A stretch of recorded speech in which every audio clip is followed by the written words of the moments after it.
भगवान ने स्वयं गीता जी में कहा है कि जो व्यक्ति अपने अंत काल में जो सोचते हुए अपना शरीर छोड़ेगा, अगले जन्म में वो ही बनेगा। लिव इन में तो मुझे विश्वास नहीं है, पर कोर्टशिप में जरूर है। तो वो 1 वर्ष का कोर्टशिप पीरियड था मेरा महाराज जी का। 2 पुत्रियों की और 1 पुत्र की माँ होते हुए क्या आपको ये लगता है कि पुत्र होना जरूरी है? देखिए, यहाँ कोई बटन तो है नहीं है कि एक बटन दबाओ तो पुत्र ही होगा और एक बटन दबाओ तो पुत्री ही होगी। आपके जीवन में जो भी आपको प्रसाद स्वरूप राधा रमन जी की इच्छा से प्राप्त हो रहा है, आपको उसे उनका प्रसाद मान के स्वीकार करना चाहिए। तो मैंने कोई पुत्र को जन्म नहीं दिया है, मैंने एक राधा रमन जी के सेवायत को जन्म देना है। तो आजकल जो श्लोक हैं वो इंसान के मेंटल पीस पर कैसे असर करते हैं? अद्भुत। आप ब्राह्मण होकर या आप रेणुका होकर या आप ये शरीर होकर सेवा नहीं कर सकते। आप सेवा केवल ठाकुर जी के दास बनकर कर सकते। जीवन में आजकल बहुत सारे बच्चे भ्रमित हो रहे हैं, कंफ्यूज हो रहे हैं। क्यों? क्योंकि रेणुका को आश्रिता बनना है, आश्रिता को सीमा बनना है, सीमा को मयंक बनना है। कुछ और बनने की लालसा में व्यक्ति अपने आप को भूल गया है। राधे राधे। आज हमारे साथ पॉडकास्ट पर विश्वविख्यात श्री पुंडरीक जी महाराज की अर्धांगिनी और निमई पाठशाला की फाउंडर श्री रेणुका गोस्वामी जी हमारे साथ हैं। गुरुमा, हम आपका तहे दिल से स्वागत करते हैं। श्री राधा रमन लाल की जय। कैसे हैं आप? खूब राधा रमन जी की अत्यंत अहेतु की कृपा है। तो गुरुमा, कैसे आपकी आध्यात्मिक यात्रा शुरू हुई? आध्यात्मिक यात्रा तो उसी समय से प्रारंभ हो गई थी जब ये जीवन यात्रा प्रारंभ हुई। ये कोई समय, कोई डेट नहीं होती जब आपके जीवन में अध्यात्म घटता है। मैंने ये पहले भी बताया है अपने कुछ पॉडकास्ट में कि आप अध्यात्म को कभी नहीं चुनते, सदा अध्यात्म ही आपका चुनाव करता है। तो जब मेरा जन्म हुआ तो क्योंकि मेरी माता जी आध्यात्मिक हैं, तो उनसे वो संस्कार मुझे बहुत ही छोटी अवस्था में प्राप्त हुआ। पर वो जो बीज था वो एक इस रूप से विकसित हुआ 2015 में, जब मेरे सौभाग्य की पराकाष्ठा हुई और महाराज श्री से मेरा विवाह हुआ। तब जीवन में एक प्लेटफॉर्म मिल गया। वो संस्कार जो धीरे धीरे कहीं ना कहीं बन रहा था, धीरे धीरे वो जो बीज था उसको जल मिलता जा रहा था। अगर मैं अपने पुराने जीवन में ध्यान करूं तो वैसे देखा जाए तो वो स्पिरिचुअलिटी का जो इंक्लिनेशन था, या आप कह लीजिए उसकी तरफ जो झुकाव था, वो बचपन से था। मैं हनुमान जी को बहुत मानती थी। हर मंगलवार महाराज श्री से मिलने से पहले भी अपने जो सेक्टर है वहाँ के हनुमान जी तक नंगे पाँव जाती थी। बड़ा एक डीप कनेक्शन है मेरा वहाँ पर। तो वो प्रारंभ से था, पर श्री ठाकुर जी के जो ये गूढ़ प्रेम हुआ वो महाराज श्री से मिलने के बाद। तो कैसे निमई पाठशाला की शुरुआत हुई और कैसे आप उस तरफ अग्रसर हुए? सबसे बड़ा आपके जीवन में प्रभाव रहता है, हर एक प्लेटफॉर्म में आप देख लीजिए, आपके संघ का एसोसिएशन। आप अगर एक अच्छे संघ में होंगे ना, अगर फिर भी आपके जो खुद की रुचि या गुण इतने अच्छे नहीं होंगे, पर फिर भी अपने संघ के कारण वो संघ आपको बहुत से अच्छे काम करा देता है। और ये वाइस वर्सा भी है। अगर आपका एसोसिएशन गड़बड़ है तो आपके जीवन में कहीं आप अगर अच्छे व्यक्ति भी हैं तो वो आपको इन्फ्लुएंस करता है कि जीवन में आप अपनी अनुकूल प्रतिकूल स्थितियों में गलत निर्णय लें। तो मुझे इस दुनिया का सबसे बढ़िया और सबसे सुंदर संग मिला। मुझे राधा रमन जी का संग मिला, महाराज श्री का संग मिला। तो ये यात्रा जो निमाई पाठशाला की थी, ये प्रारंभ हुई है कोविड टाइम से। महाराज श्री के संग के कारण जो भगवान के प्रति रुचि, सेवा में रुचि, ये सब तो धीरे धीरे बढ़ती जा ही रही थी। पर जब कोविड आया तो कह लीजिए कि हृदय में बड़ी करुणा उत्पन्न हुई, बड़ा दुख हुआ लोगों को अपने परिवारजनों को खोते हुए देखकर। तो ऐसे मन में महाराज श्री से एक बार हम बैठे थे, मेरे भी कुछ घर के बहुत निजी जन इस कोविड काल में गए, तो मन बहुत दुखी था। तो महाराज श्री से बोला कि महाराज श्री को हमने पूछा कि आप जिस स्तर पर हैं उस स्तर पर आप तो राधा रमन जी से पूछिए ना कि इस दुख का क्या निवारण है, what is the escape to this. मतलब दुख बहुत है, पूरी दुनिया त्राही त्राही कर रही है, हर जगह बस एम्बुलेंस और पुलिस और ये सब दिख रहा है। तो महाराज श्री ने कहा कि तुम करो ना कुछ सबके इस दुख को हल करने के लिए। तो मैंने कहा क्या? उस समय फिर महाराज श्री ने एक सीरीज प्रारंभ की थी, संवाद। उस सीरीज में महाराज श्री ने हमको बुलाया और उसके माध्यम से फिर ऐसा भाव हुआ कि एक पाठशाला प्रारंभ की जाए जिसमें हर एक व्यक्ति को मार्गदर्शन मिले अपने सनातन के बारे में। वो कौन है? हम लोग केवल ये शरीर नहीं है, हम केवल ये कपड़े नहीं हैं, मैं केवल रेणुका नहीं हूँ, आप केवल ट्रू शब्द नहीं हैं। ये सब तो कुछ ना कुछ समय बाद शायद अपने घर में आप कुछ और होंगे, आपके दोस्तों में आप किसी और नाम से जाने जाते होंगे, हम आपको शायद आपके असली नाम नहीं ट्रू शब्द से जानते हैं। वैसे ही भगवान की दृष्टि में भी हमारी एक आइडेंटिटी है और बाकी ये सब आइडेंटिटी तो बड़ी टेम्पररी है। हर जन्म में शरीर भी बदल जाता है, बुद्धि भी बदल जाती है, संग भी बदल जाता है, पर एक चीज़ है जो सदा एक ही रहती है। तो ये सब चीज़ें सब लोगों को बताने के लिए, उस दुख में, उस कष्ट में, इस अटैचमेंट से थोड़ा उन्हें ऊपर ले जाने के लिए ऐसा भाव आया कि हम एक पाठशाला प्रारंभ करें जिसमें हमारे सनातन जो हमारे स्क्रिप्चर हैं, हमारे ग्रंथ हैं, उनको मूल में ले जाकर, देखिए हवा की बातें नहीं कि हमने मुझे ऐसा लगता है इसीलिए ये है, पर बल्कि भगवान ने ऐसा कहा है इसीलिए ये होना चाहिए और यही सत्य है। तो जब फैक्ट्स के साथ आप कोई चीज़ को किसी को समझाते हैं तो फेथ बनता है आपका, उसमें बिलीव बनता है। और फिर धीरे धीरे हमने इस प्रयास को प्रारंभ किया। आज के समय में हज़ारों बच्चे पाठशाला से जुड़े हैं और उनके जीवन में एक अलौकिक, एक बहुत ही ड्रास्टिक डिफरेंस उन्हें फील हुआ है। तो क्या इसमें कुछ स्पेशल वर्गों के बच्चे हैं या हर वर्ग का बच्चा इसके अंदर इसमें हर मनुष्य है, मनुष्य ही नहीं, जीव जंतु भी हैं। आपको क्या बताऊं, हमारी कक्षा में 2-4 बालक ऐसे हैं जो जब कक्षा लेते हैं तो अपने जो घर के पेट हैं उनको भी संग बिठाते हैं, क्योंकि न जाने क्या कुछ सुन के किसका उद्धार हो जाए। तो इस कक्षा के अंदर कोई भी ऐसे स्पेसिफिक नहीं है। द यंगेस्ट स्टूडेंट जो है वो मेरा खुद का बालक निमाई है जो 1 साल का है, और अगर उससे ऊपर देखा जाए तो 3 साल की बालिका है जो कक्षा में है। मेरी खुद की बेटी 4 साल की है, चैतन्या गोस्वामी, वो भी कक्षा लेती है। और जो बड़े से बड़े आप देखें तो इट्स अ 95 ईयर ओल्ड जो जलंधर से हमारी एक माता जी हैं जो रेगुलरली क्लास अटेंड करती हैं और आज के समय में उन्हें कम से कम भी 500 से ऊपर श्लोक हृदयस्थ हैं, बाय हार्ट है। तो इसका कोई एज नहीं है, इसका कोई वर्ण नहीं है, इसका कोई आश्रम नहीं है। अगर आप भगवान से प्रेम करते हैं, अपने और उनके संबंध को जानना चाहते हैं और भगवान को प्राप्त करना चाहते हैं, तो हम उस रास्ते को आपके सामने, आपको वो चश्मा देते हैं वो रास्ता देखने के लिए जो आप जब सक्षम हो जाते हैं। तो आजकल जो श्लोक हैं वो इंसान के मेंटल पीस पर कैसे असर करते हैं? अद्भुत। ये तो आजकल का बड़ा ही इन टॉपिक है। A lot of neuroscientist are talking about it. Neuroscience में एक बहुत ही प्रसिद्ध न्यूरो साइंटिस्ट हुए हैं जॉन हार्ट्सवेल। इन्होंने अपने जीवन में एक थ्योरी बनाई है जिसको कहा जाता है संस्कृत टर्म। आपको ये जान के बड़ा आश्चर्य होगा। देखिए, हम भारतीय अपने सबसे मूल भाषा का त्याग करते जा रहे हैं, पर उन्होंने एक थ्योरी रन करी, एक ये प्रोजेक्ट रन किया कॉल्ड संस्कृत टर्म। और संस्कृत टर्म के अंतर्गत उन्होंने 21 संस्कृत पढ़ने वाले स्कॉलर्स को लिया और उन्होंने उनके जीवन को बड़ा क्लोजली ऑब्जर्व किया और कंपेयर किया एक नॉर्मल मनुष्य के साथ। और आपको ये जानकर बड़ा आश्चर्य होगा कि वो व्यक्ति जो संस्कृत के श्लोकों का उच्चारण अपने नित्य क्रम में, डेली रूटीन में करते हैं, उनकी मेंटल हेल्थ, उनके सारे चक्रास का अलाइनमेंट, उनकी कंसंट्रेशन पावर, उनकी पावर टू फॉरगिवनेस, उनकी पावर टू एनहांस, अपनी पावर टू ग्रास्प थिंग्स, अपने जीवन में जो लोग बहुत जल्दी कंफ्यूज हो जाते हैं, स्ट्रेस ले लेते हैं, उन स्ट्रेस लेवल्स का जो उनके डेली लाइफ में जो इसका स्तर है वो बहुत कम था।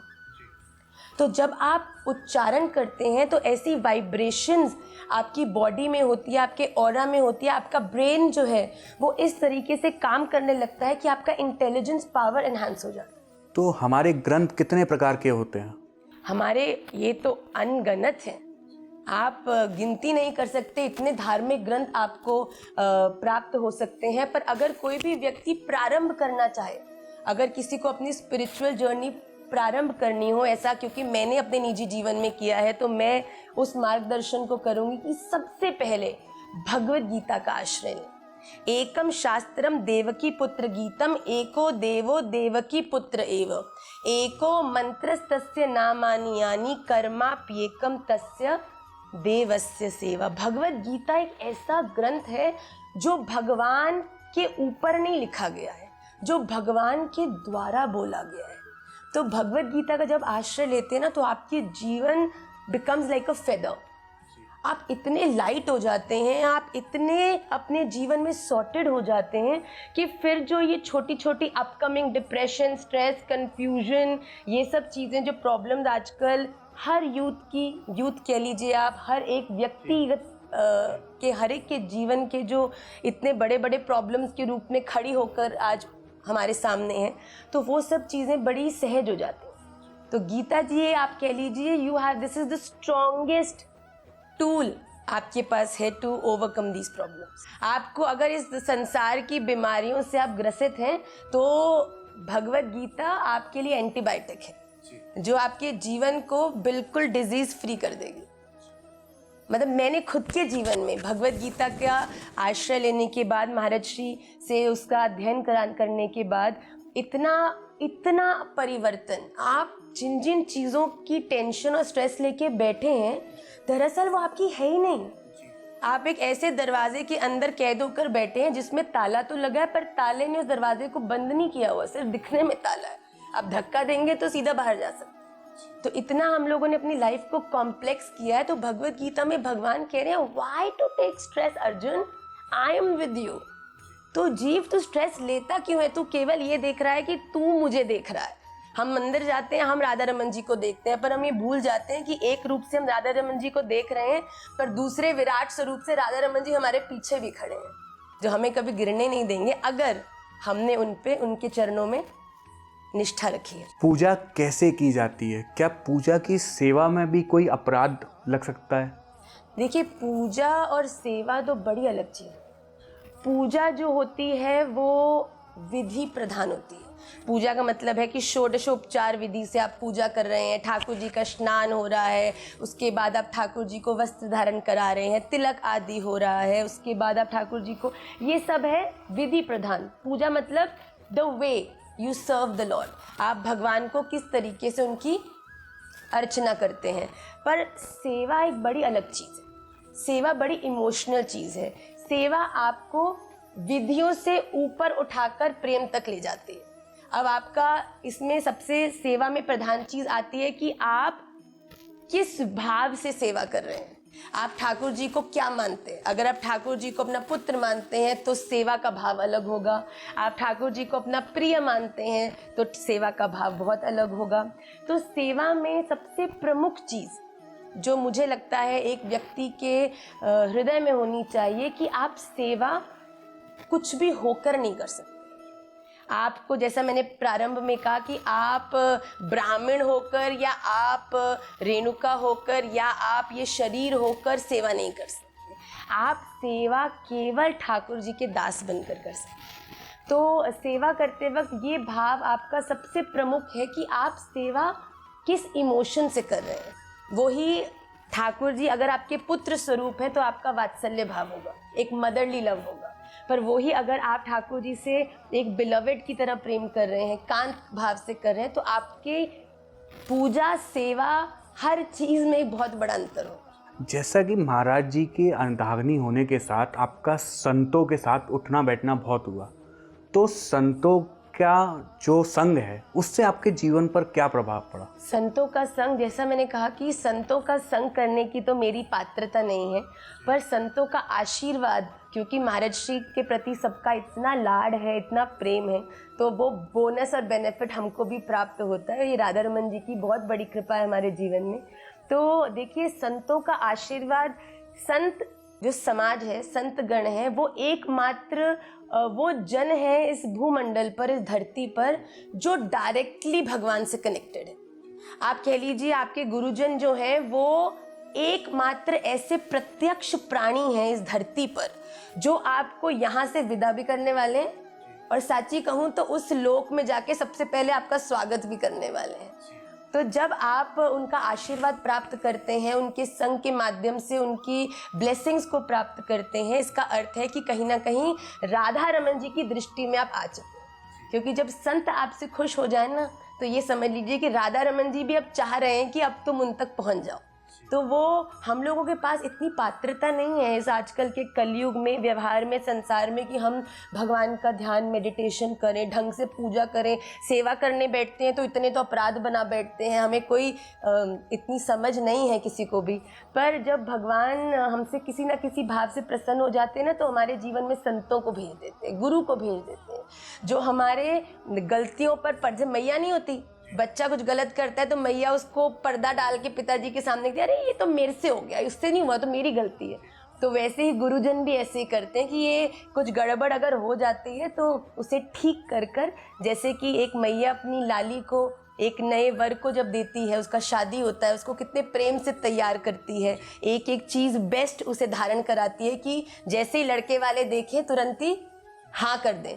तो गुरु भी और संत भी एक मनुष्य का वो श्रृंगार करते हैं। ये लौकिक श्रृंगार तो जो इस संसार का श्रृंगार है वो तो किसी के समय पे आकर धुल भी जाता है, पर जो ये गुरुजन होते हैं वो एक व्यक्ति का ऐसा श्रृंगार करते हैं कि राधा रमन जी जैसे उसे देखते हैं उसको मोहित होकर ग्रहण कर लेते हैं। जी, आपके एकेडमिक क्वालिफिकेशंस के बाद आप शास्त्रों में पहले से थे या शास्त्रों में महाराज जी के संग आए, और आपने निमई पाठशाला में शास्त्रों का क्या असर देखा?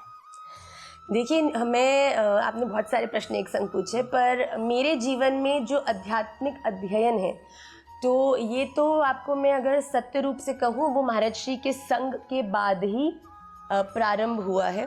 पर मेरी रुचि, जैसा मैंने आपको कहा कि सदा से थी, सेवा में बहुत थी। और कुछ अगर मैं रिकॉल करती हूँ कि कैसे ये जीवन मुझे मिल गया, तो मुझे लगता है कहीं ना कहीं वो माता के गर्भ से ही प्रारंभ होता है।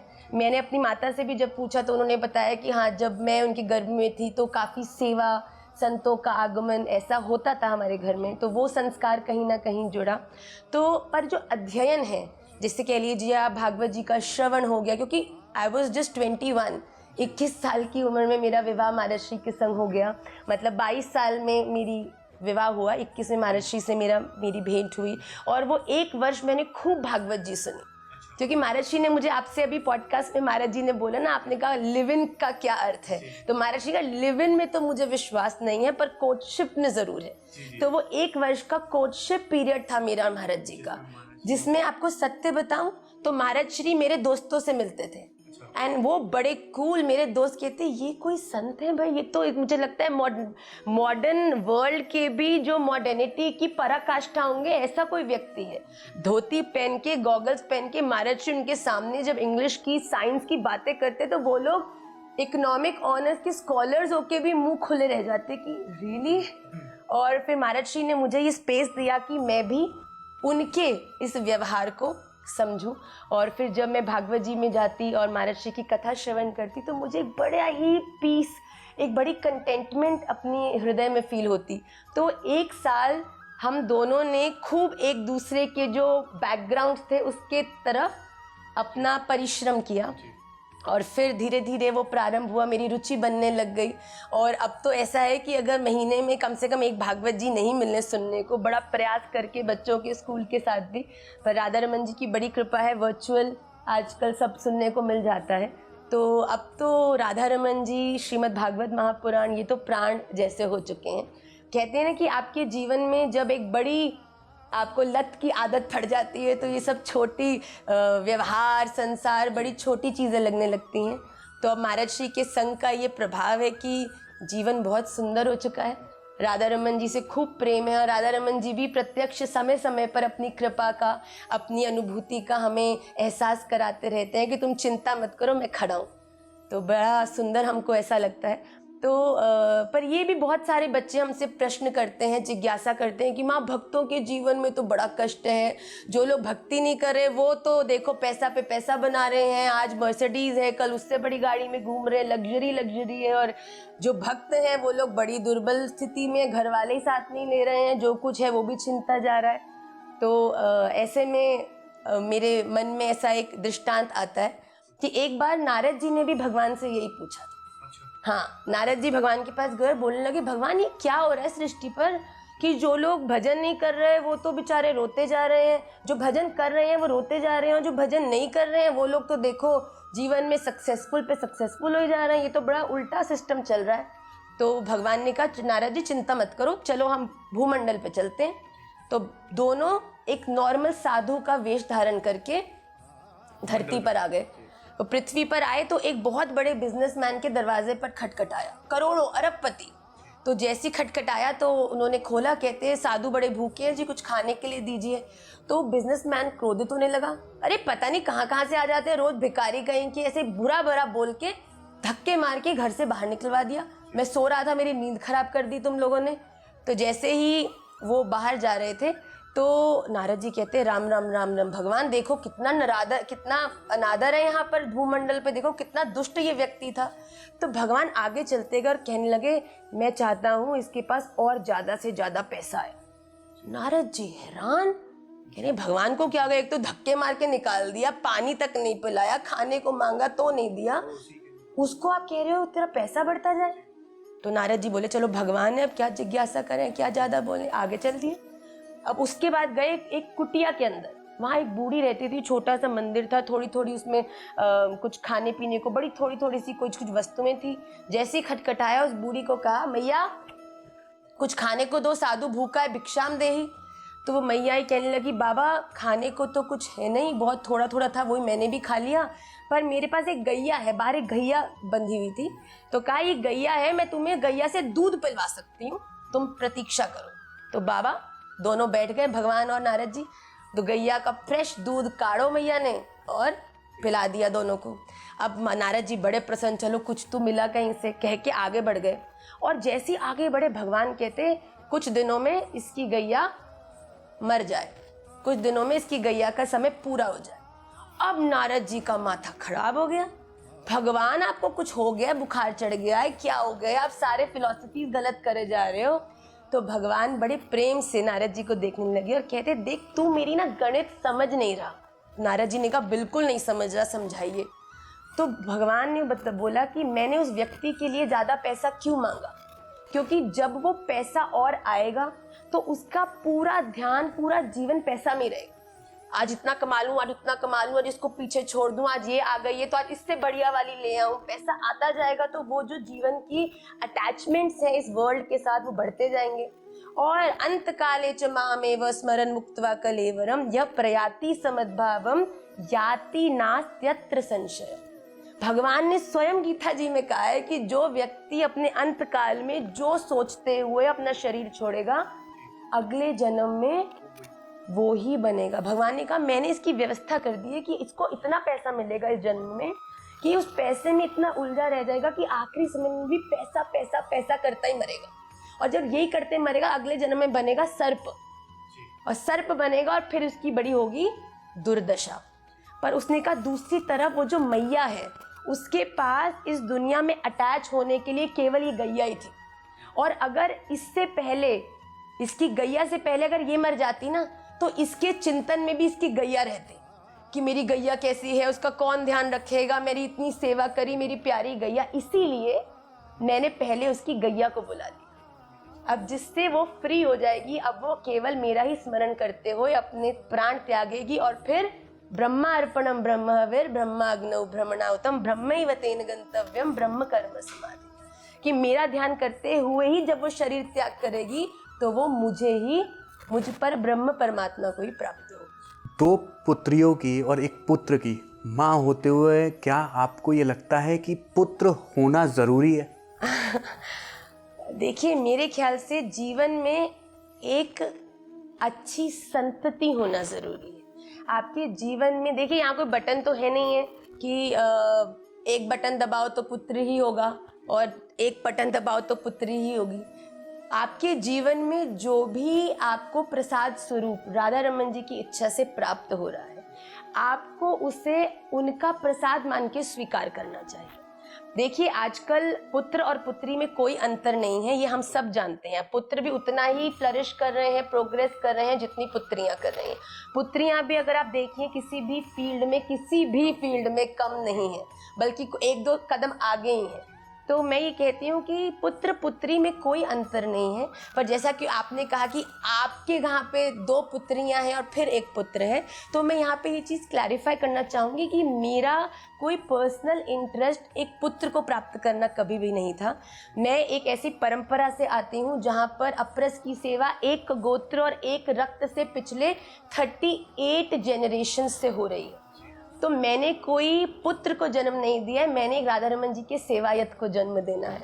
तो मेरे लिए तो मेरा संसार, और महाराज श्री के लिए भी हमारा संसार तो हमारी 2 पुत्रियों से बहुत सुंदर रूप में पूरा हो चुका है। पर राधा रमन जी को भी तो उनका नौकर चाहिए ना।